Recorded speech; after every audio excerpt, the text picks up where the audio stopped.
Okay, hello. We're back. It is time for part two of our series on historical astronomy. Okay, so the last historical astronomy lecture included information on Ptolemy, Copernicus, Tycho, and Kepler. This lecture will be devoted to Galileo right here. In part three, we'll cover Newton, but right now we're going to focus on Galileo.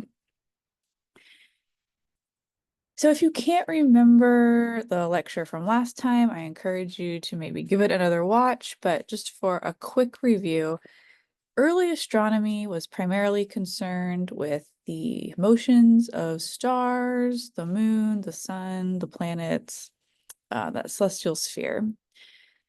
Ptolemy started by making tables that aided in predicting where we should see planets and tried to explain retrograde motion and parallax, and further argued, like many people before him, that the Earth was the center of the universe. Copernicus showed us that the universe is actually better described if the sun is in the middle and all the planets go around it, including Earth. Tycho made huge observational advances, both in the amount and the quality of his work. And Tycho's assistant, Kepler, used Tycho's data to uncover the pattern beneath the planet's orbits. We call them Kepler's laws of planetary motion, and they are really foundational in astronomy. Okay, so as the heliocentric model kind of gains traction, we now have kind of a new question that early astronomers are obsessed with. So why does the Earth go around the sun? So even though the heliocentric model was gaining converts, it still needed more evidence to be a real slam dunk. So it is in this time that we get Galileo. So Galileo was kind of this rare combination of someone who was a good scientist, right? He did careful experiments and made important observations, and someone who was really not afraid to make his findings accessible to the broader public. And in fact, sometimes seemed to go out of his way to kind of poke at the powers that be who wanted people to believe things that he thought were false. So Galileo is often said to have invented the telescope. So this isn't true. The telescope was developed well before he decided to try to use it to look at the stars.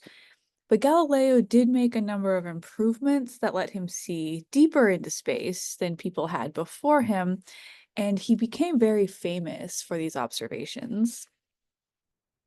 The Galileo telescope, so this is, I believe these are actual telescopes that he used, a couple of them right here. It's actually very simple to make.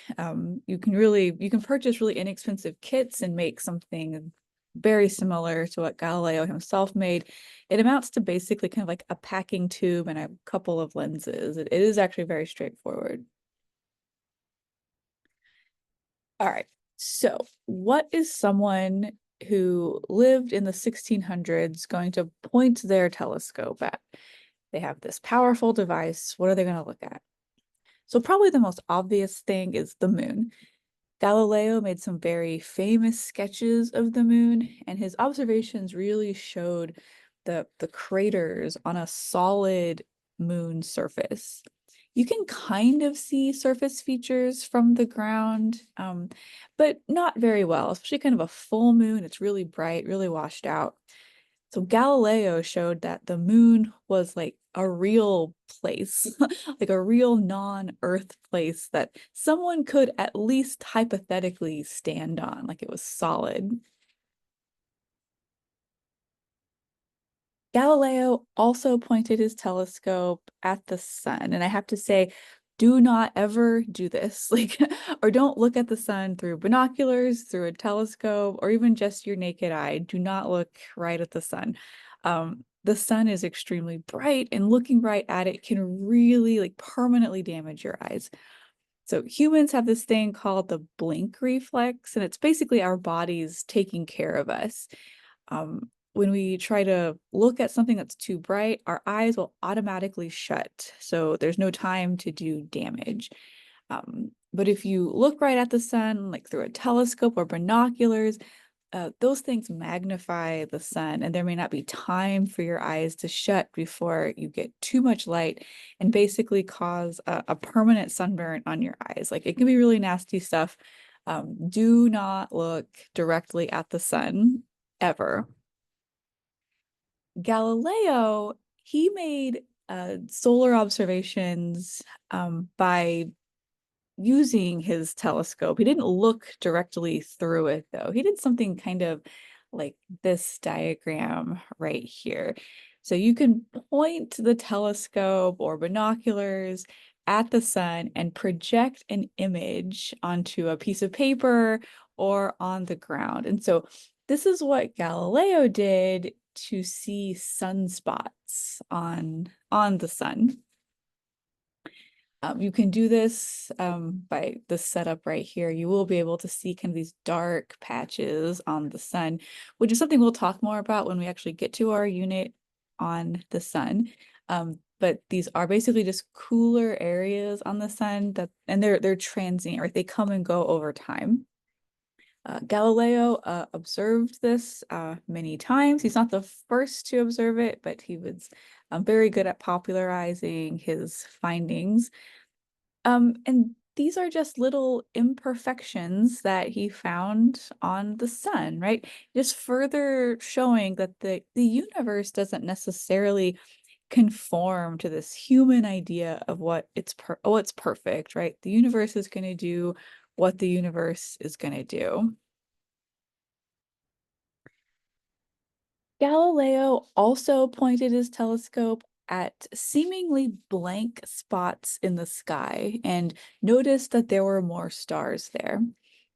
These stars were too dim to see without an aid of some kind, like his telescope, and it showed that there was really more to the celestial sphere than meets the eye. I mean, you can do this with telescopes, just like backyard telescopes. You can point it at a spot that looks like there's nothing there, just looks like a black sky, and you will also see tiny little stars that were simply too faint to see without that telescope. And I think what's kind of neat is that this kind of thing still happens when we make some cool telescope advances. So for example, on your screen here is something called the Hubble Deep Field.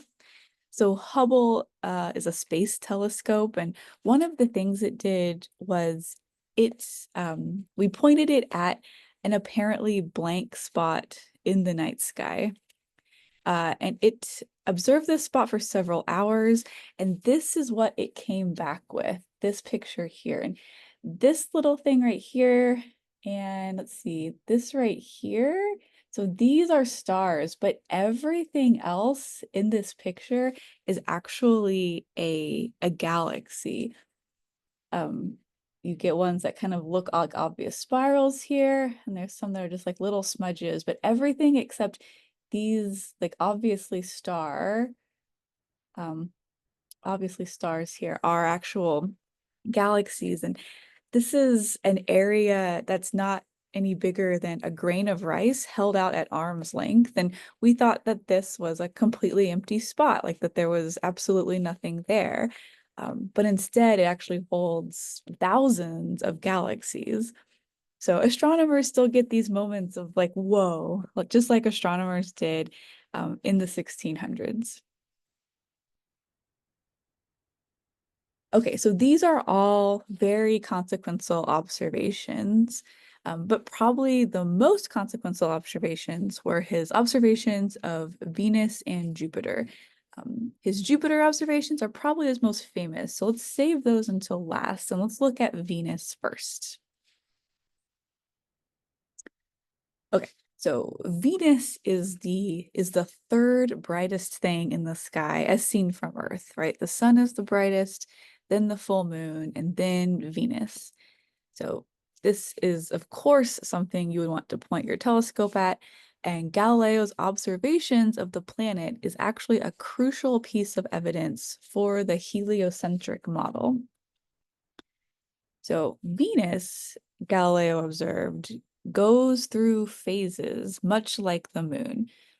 So to go through a full set of phases takes Venus a couple of years, but it does it. You can observe these phases too, actually, just with some binoculars. And these are some more modern images of the phases, of some of the phases of Venus. This is what we consider the new phase of Venus, but you can see this is the atmosphere of Venus. We can still see the sun, the sunlight through the atmosphere, which is actually pretty cool. So why is this a crucial piece of evidence for the heliocentric model? So the movement of Venus was pretty well described by epicycles. So do you remember epicycles, these circles within circles that made kind of this curly Q pattern? Okay, so epicycles described the movement of Venus, but why doesn't it describe the phases of Venus? This is also something they have to describe now that Galileo has seen it. So under the geocentric model, Venus would always be between Earth and the sun, meaning that um, we really would never see a full Venus. Like it's this is like the moon, right? When the moon is between Earth and the sun, sunlight can't bounce off the moon and travel to Earth. So in that case, it's a new moon. So Venus in the geocentric model should always either be basically in a crescent phase or a new phase, right? So this is what we would seem to see in a geocentric model. But that isn't what we see, right? We see something more like this. So how does this prove, though, that Venus is going around the sun and not going around the Earth? And so this has to do with things called conjunctions and elongations. So you will get a new and full phase at special points in the orbit called conjunctions. So a conjunction is basically when the Earth, the Sun, and some other object, in this case Venus, are in a line. So when Venus is at the inferior conjunction, right here, it's on the same side of the Sun as the Earth, making a line, so like an Earth, Venus, Sun line. So this would be the new phase of Venus. When Venus is at superior conjunction, it's on the opposite side of the sun as Earth. So it makes its sun, or it's Earth, Sun, Venus, and this would be Venus's full phase. Venus's quarter phase happens at what we call an elongation, which is this angle observed from Earth between the direction of the sun and the direction of Venus. So we have an eastern elongation here, western elongation. These would be the quarter phases, and crescents and gibbous phases happen kind of in between. So when Galileo was able to view all the phases of Venus from new to full and back again, this ruled out the geocentric model. Okay, Venus had to orbit the sun. It had to, which is a pretty big deal. So Galileo made some pretty big deal observations of Venus, and his observations of Jupiter were also quite a big deal. So when Galileo looked at Jupiter through his telescope, he could see four tiny points of light kind of in a line. So this is an image just from a backyard telescope, similar to what Galileo may have seen. We have Jupiter in the middle. We have these four dots kind of in a line. Galileo soon realized that these tiny dots were not stars, but they were moons, moons that orbit Jupiter and not Earth. So this was the first time that there was real proof that there are objects out there that they orbit something else. They don't orbit Earth at all. Earth was not observationally the center of like the entire system. So not only did Galileo find Jupiter's four largest moons, which we now call the Galilean moons, which are right here, Callisto, Ganymede, Europa, and Io. But he also found that these moons orbited Jupiter according to Kepler's laws of planetary motion, like the third law specifically. Remember, the square of the period is proportional to the cube of the semi-major axis. You can go back to the previous video to review that if you need to. So this just is more evidence for the heliocentric model. All of this stuff is really starting to fall into place. You don't just need evidence, though. You also need people to know about this evidence. And luckily, Galileo was up to the task. So Galileo was a little different from other scientists in that he wrote in a very colloquial manner in the language that most people around him spoke. He was famous for writing about his results as if he were debating the Pope, kind of going out of his way to write in a way that humiliated the Pope for what were his outdated beliefs on how the solar system was organized. So at this point in history, the heliocentric model is basically heresy. It went against the teachings of the Catholic Church. It didn't matter that the evidence was lining up to say that it was true. The heliocentric model was gaining converts in the scientific community, but people outside that community didn't really know much about it. Galileo's writings put the heliocentric model into the public sphere for regular educated people to learn about. And for this, Galileo was put under house arrest and excommunicated. He was eventually pardoned by Pope John Paul II in 1992 for whatever good that does Galileo now. So during his house arrest, though, Galileo continued to do important experiments. Galileo started getting really interested in figuring out why some things orbit other things. This is a hard question to answer, though. But what happens in science is if a question is too hard to answer right now, you start off with a simpler but related question to see what you can learn. And that's what Galileo did. He started doing experiments looking into why things fall the way they do. He figured if we could understand free fall, we could understand orbits. And essentially, that's what's going on with these skydivers right now. They are in free fall. Okay, so free fall. What is free fall? Well, it's basically when you let something fall freely. Not a very good definition. So when you drop a couple of things, those things are going to fall at the same rate. Galileo wanted to find out what that rate is and the reason for it.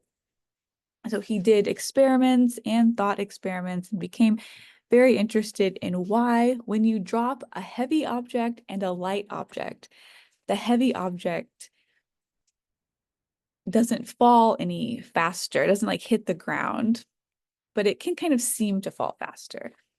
Will this still happen if you took all the air out of the room, for example? So free fall is hard to measure because objects fall pretty fast. Instead, Galileo used inclined planes or ramps and rolled balls down these ramps. In this case, the balls were still under the influence of gravity, but the motion is slowed down, so it's a little bit easier to measure. So Galileo compared different ramps to figure out what the free fall rate is. The current accepted value is 9.8 meters per second squared. So this is an acceleration. It is the acceleration due to gravity. So an object always, it will fall and it gains speed, right? It's accelerating. From these experiments, Galileo developed equations that relate distance, velocity, time, and speed. So they're called the kinematic equations, and they are very familiar to anyone who's taken an introductory physics course. A lot of time is spent with these equations.